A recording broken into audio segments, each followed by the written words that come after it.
सर्वांना नमस्कार. स्वागत आहे आपलं तेरी मेरी कहाणी या यूट्यूब चॅनलवर. तर रोहित आणि राणीचे आधीचे पार्ट इथे अपलोड होतील. चला तर वळूया आपल्या स्टोरीकडे.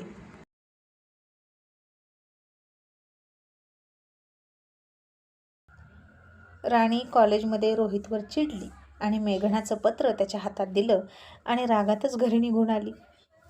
रोहितनं कॉलेजवरून येताना राणीचा आता पाठलाग केला. त्या पत्राला त्यानं जास्त महत्त्व दिलंच नाही. सध्या राणीकडे बघूया, तिचा रुसवा घालूया असं त्याला वाटलं. मग तो तिच्या पाठोपाठ घरात आला. ती कपडे बदलत असताना तो आत आला. तशी ती दचकली आणि तिचे केस मोकळे केले त्यानं. आज त्यानं जी लिपस्टिक शेड तिच्या ओठांना इमॅजिन केली होती, ती लिपस्टिकची शेड तिच्या ओठांना लावली आणि यांच्या मनात काय आहे असं वाटून राणी गोंधळली, संकोचली आणि तिनं छातीसमोर दोन्ही हात पकडले आणि म्हणाली, सर तुम्ही काय करताय? रोहित हसला आणि म्हणाला, सर नाही, रोहित. आता तरी फक्त रोहित म्हणशील ना? आणि तो तिच्या होकाराची वाट बघत थांबला. ती मान घालून उभा होती. ती खाली मान घालून उभा होती, पण त्याच्यापासून दूरही गेली नाही. तिचा होकार आहे असंच त्याला कळलं आणि तो म्हणाला, राणी घाबरू नको, नवरा आहे मी तुझा. मी तेच करतोय जे खूप आधी करायला हवं होतं, नाहीतर कदाचित तुझा माझ्याबद्दल गैरसमज झाला नसता. तुझा हक्क तुला देतोय असं म्हणून त्यानं तिला मिठी मारली. तशी ती शहारली. मग रोहित तिच्यापासून थोडा लांब उभा राहिला आणि तिच्याकडे बघायला लागला आणि राणीनं आणखीनच संकोचून तिच्यासमोर हात पकडले आणि लगेच तिथलाच एक ड्रेस उचलला आणि समोर पकडला. तिला आता अशी संकोचून लाजून चूर होऊन समोर उभा असलेली बघून त्याच्याही छातीची धडधड वाढली आणि तोही जोरजोरानं श्वास घ्यायला लागला आणि तो सरळ पुढे आला. तशी ती संकोचित होऊन त्याला लाजत पाठ फिरवून उभा राहिली. त्यानं तिला धरून फिरवलं आणि तिच्या स्टडी टेबलवर अलगद उचलून कोपऱ्यावर बसवलं आणि फार प्रेमळ नजरेनं तिच्याकडे बघत होता. राणी घाबरून जोरात श्वास घेत होती, मान खाली घातली होती आणि पुन्हा नजर वळवत म्हणाली, हे तुम्ही काय करताय? असं म्हणून तिनं पुढून स्वतःला सावरलं. अंगावरचा सैल झालेला कपडा घट्ट पकडून धरला होता. तो क्षणभरातच निसटेल अशी तिची अवस्था झाली होती. तो म्हणाला, तेच करतोय जे तुला हवं होतं आणि जे आधी करायला हवं होतं, पण थांबवत होतो मी स्वतःला. आणि तसं केलं नसतं तर आता तुझा गैरसमज झाला नसता. असं रोहित तिच्या कोपऱ्या गळाला हात आणि अचानक त्यानं तिला मिठी मारली आणि ती ओठ दाबून खाली मान घालून बघत होती. असं म्हणून राणी हृदय धरायला लागलं. तिच्या पोटात खड्डा पडला आणि त्यानं तिचे समोर क्रॉस करून पकडलेले हात खाली घेण्याचा प्रयत्न केला. पण ती हात काढत नव्हती. तरी पण त्यानं मुद्दाम हात खाली घेतले आणि आता सोबत धरून ठेवलेला तो ड्रेस पण खाली पडला. त्यानं हळूच पण हक्कानं तिला जवळ ओढली आणि तिचे हात परत स्वतःला झाकण्यासाठी वर आले. पण तो तिचा दुर्बळ प्रयत्न होता. लाजून तिनं स्वतःचे डोळे बंद केले. तिचे ओठ थरथरत होते. शरीरात कंप सुटला होता. ती अजूनही थोडीशी निरागस, नवखी होती. आयुष्याच्या अनेक गोष्टी तिच्यासाठी नवीनच होत्या, पण पुढच्या क्षणांनी तिचं आयुष्य बदलणार होतं आणि ती हळूहळू अधिक समजूतदार बनणार होती. ती अजून उमलायची बाकी असलेली कळी होती आणि काळाच्या ओघातच ती फुलासारखी खुलणार होती. आता राणी थरथरून जोरात श्वास घेत होती. त्यानं पकडलेले तिचे हात सोडवण्याचा प्रयत्न करत होती. त्याच्यासमोर खूप लाज वाटत होती. पहिल्यांदा असा प्रकार घडत होता तिच्या बाबतीत आणि त्यानं तिची गंमत करण्यासाठी तिच्या चेहऱ्यावर फुंकर मारली आणि तिच्या अंगावर काटा आला. ती थरथरून उठली. आतून बाहेरून हेलावून गेली होती. जोरात श्वास घेत होती. डोळे बंद होते. काही बोलायला सुचत नव्हतं आणि तिच्या शरीरावर काटा आला हे बघून तो हसला. त्याची नजर अजूनही तिथेच होती, तिच्या चेहऱ्यावर. तो नजर हटवायला आता तयारच नव्हता आणि तिला आपाद मस्तक न्याहाळत होता.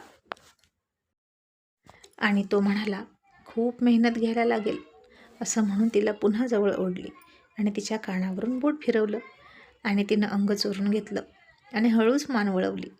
तिला आता त्याच्यासमोर बसणं अशक्य नव्हतं आणि त्यानं पुढं होऊन तिचे हात हातात घेतले. आधी हातांवर चुंबन केलं, मग तिच्या ओठांवर ओठ टेकवले आणि आत्ता तिला कुठे थोडंसं बरं वाटायला लागलं. पण त्या क्षणी सगळं काही थांबल्यासारखं वाटत होतं. तो खूप जवळ आला होता आणि ती पूर्णपणे गोंधळून गेली होती. तिनं स्वतःला सावरण्याचा प्रयत्न केला, त्याच्यापासून दूर जाण्याचा प्रयत्न करत होती.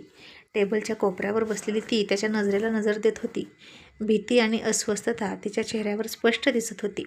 पण त्यानं तिचे हात सोडून तिची मान एका हातानं नीट धरली आणि हात सुटल्यावर ती त्याला लांब करण्याचा प्रयत्न करू लागली.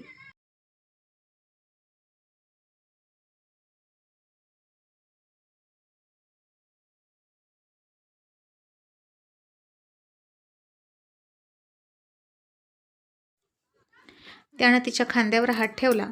ती त्याचा हात तिच्या खांद्यावरून बाजूला काढायला लागली. तसं त्यानं तिच्याकडं पाहिलं. त्याचे डोळे नशिले लालसर झालेले दिसत होते. श्वास गरम झालेले होते आणि ते तिच्या तोंडावर येत होते. आता रोहितनं तिचे दोन्ही हात त्याच्या खांद्यावर ठेवले, पण ती त्याच्याकडे बघत नव्हती. मान आणि नजर तिने खाली झुकवली होती. त्यानं तिची मान पकडून वर केली आणि परत एकदा ओठांचं रसपान करायला लागला आणि त्यानं दोन्ही हातांनी तिला मिठीत धरली. आता इकडे राहुल रोहितची कारखान्यात वाट बघत होता. तो अजूनही का नाही आला असं त्याला वाटलं. बहुतेक आज कॉलेजमध्ये त्याच्यासाठी महत्त्वाचा दिवस आहे. त्याला डिस्टर्ब करायला नको असं त्याला वाटलं आणि राहुलनं रोहितला फोन करण्यासाठी हातात घेतलेला फोन खाली ठेवला. आता इकडे राणीचं शरीर थरथरायला लागलं. परिस्थिती तिच्या हाताबाहेर जात असल्याची जाणीव तिला होत होती. तिनं त्याला दूर करण्याचा प्रयत्न केला, पण तो हलला नाही. त्याच्या जवळीकमुळे ती अधिकच अस्वस्थ झाली. भीती आणि असहाय्यता तिच्या डोळ्यात दिसत होती आणि ती तिथून जाण्याचा प्रयत्न करायला लागली. त्यानं तिला थांबवण्याचा प्रयत्न केला आणि त्या अचानक झालेल्या स्पर्शानं ती क्षणभर थरथरली. तिचे डोळे मिटले गेले. चेहऱ्यावर लाज आणि गोंधळ दोन्ही दिसत होतं. त्या क्षणी सगळं काही वेगळंच वाटत होतं. दोघांसाठीही तो अनुभव नवीन होता. तो तिच्याजवळ आला, पण ती अजूनही अस्वस्थ होती.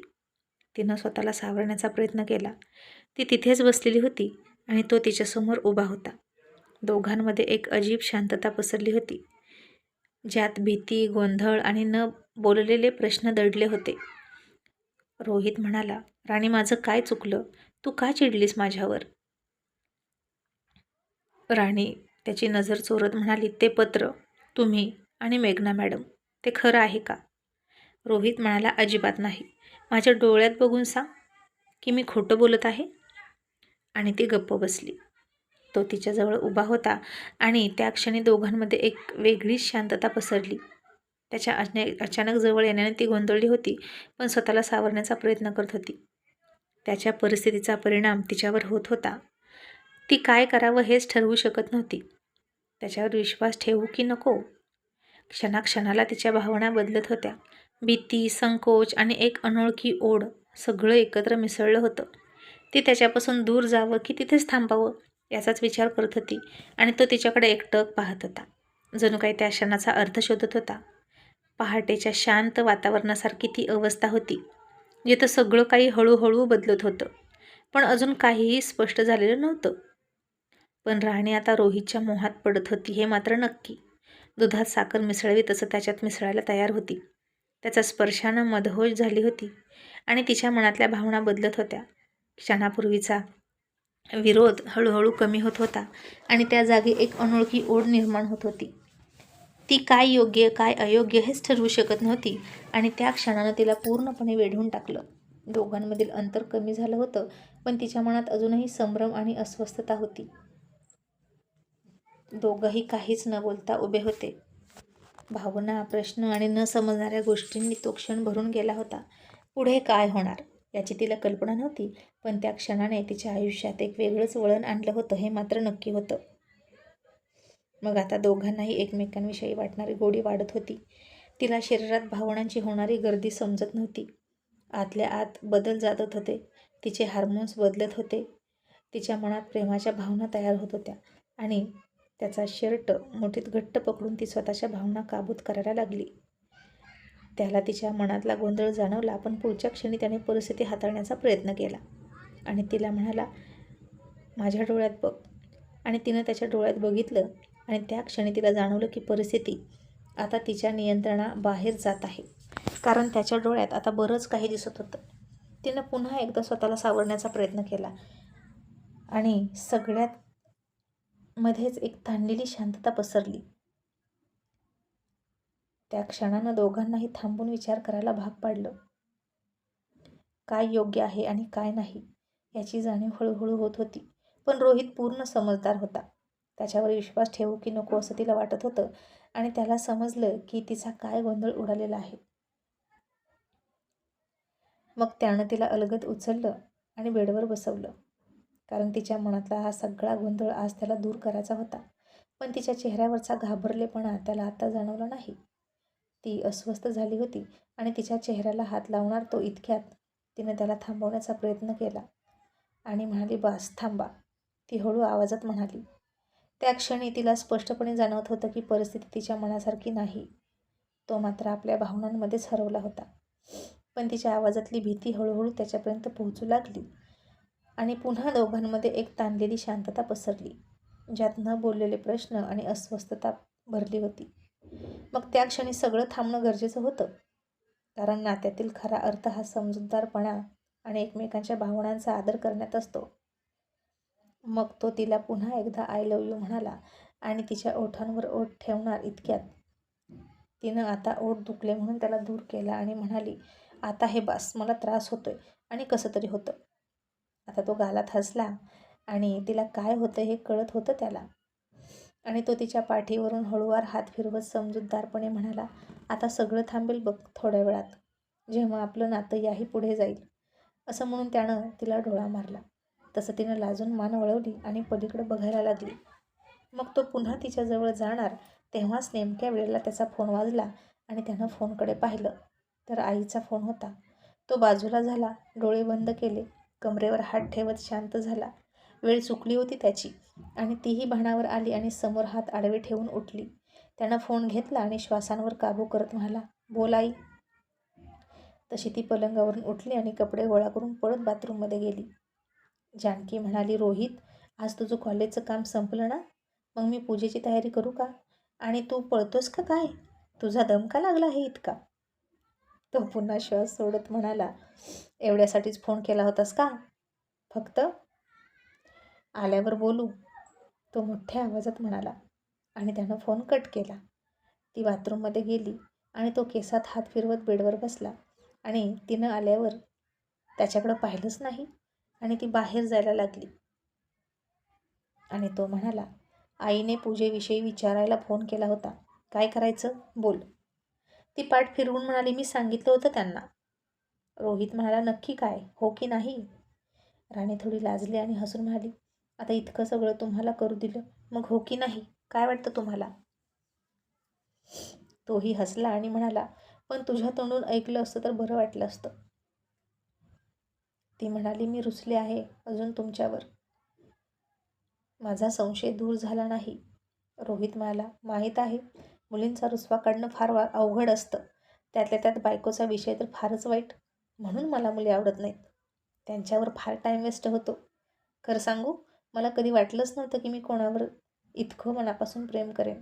मी तर एकटाच राहणं पसंत केलं होतं. पण तू भेटलीस, तू माझ्या आयुष्यात आलीस आणि सगळंच बदलून गेलं. कधी लग्नही करणार नव्हतो. एकटा जीव सदाशिव होतं तेच बरं होतं. पण तू दिसली. मग तू घरात आलीस. आता तू मला आवडली आणि तुझ्यावरच प्रेम करायला लागलो. मग झालं तर. आणि विश्वास ठेव, मला आवडलेली पहिली आणि शेवटची तूच आहेस. असं म्हणून तो तसाच पलंगावर मागे झोपला. त्याचा सगळा मूड गेला होता. ती गालात हसली आणि म्हणाली, जेवणार का? त्यानं पुन्हा आशाळभूत नजरेनं तिच्याकडे बघितलं. त्याच्या डोळ्यात आता फक्त ती हवी, बाकी काही नको असे भाव होते. आणि म्हणाला, राणी, भूक मेली माझी, मला वेगळंच काहीतरी हवं आहे. असं म्हणून त्यानं तिला जवळ बोलवलं आणि ती जवळ जाणार इतक्यात, ताई दार उघड ना, असं म्हणून तिचा भाऊ दरवाजा वाजवायला लागला. तो कॉलेजवरून आला होता. आणि राणी त्याला म्हणाली, सर. आणि रोहित म्हणाला, अजूनही सर?